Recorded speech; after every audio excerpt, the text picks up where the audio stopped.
Dicas para desenhar olhos realistas. Trace linhas guias, definindo o alinhamento entre os dois olhos. Em seguida, você conseguirá posicionar bem os contornos das pálpebras. Posicione também as sobrancelhas, seguindo esses alinhamentos. Repare nos ângulos diagonais, nos cantos interno e externo do olho. As linhas das pálpebras não são circunferências perfeitas, portanto, acrescente mais ângulo nos cantos internos e externos, traços diagonais, e varie um pouco a direção desses traços. Já na pupila e na íris, comece fazendo um preenchimento rápido e básico para definir o tom e poder comparar com o restante do desenho. A pupila vai ter o tom mais escuro dessa área dos olhos, portanto, esse tom escuro vai servir de referência para você. Na esclera, na parte branca dos olhos, é importante acrescentar sempre um pouco de tonalidade também, e a sombra projetada pelas pálpebras. Ao redor do olho, nas pálpebras, você usa sequência de achuras também para ângulos variados, para ir criando as camadas de preenchimento, para conseguir dar volume para todas essas curvas. E todo esse preenchimento você pode fazer só com achuras, sem precisar fazer nenhum esfumado. E é bom que você treine fazer isso, esse tom de pele e esse preenchimento a lápis, antes de tentar fazer esse acabamento com o esfumado.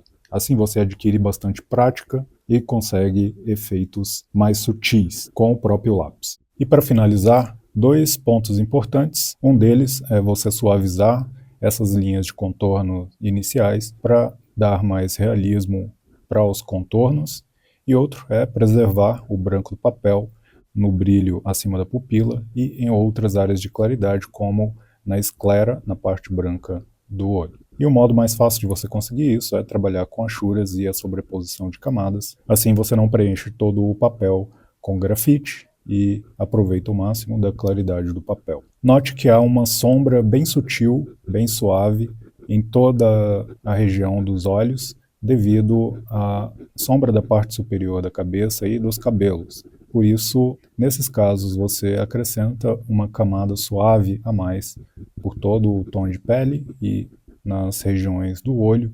Isso vai dar esse efeito translúcido, bem sutil, bem suave, em cima da área dos olhos. Trabalhe com paciência e cuidado nessa etapa para você conseguir esse efeito de contraste na sobreposição de camadas. E outra coisa importante durante o processo: se afaste alguns minutos do seu desenho, olhe ele de longe e analise o todo do seu desenho para ver como esses efeitos estão impactando o desenho como um todo. Se você quer tentar fazer um olho realista ou mesmo aperfeiçoar o seu desenho de olhos, se inscreva no meu curso, o link está na bio.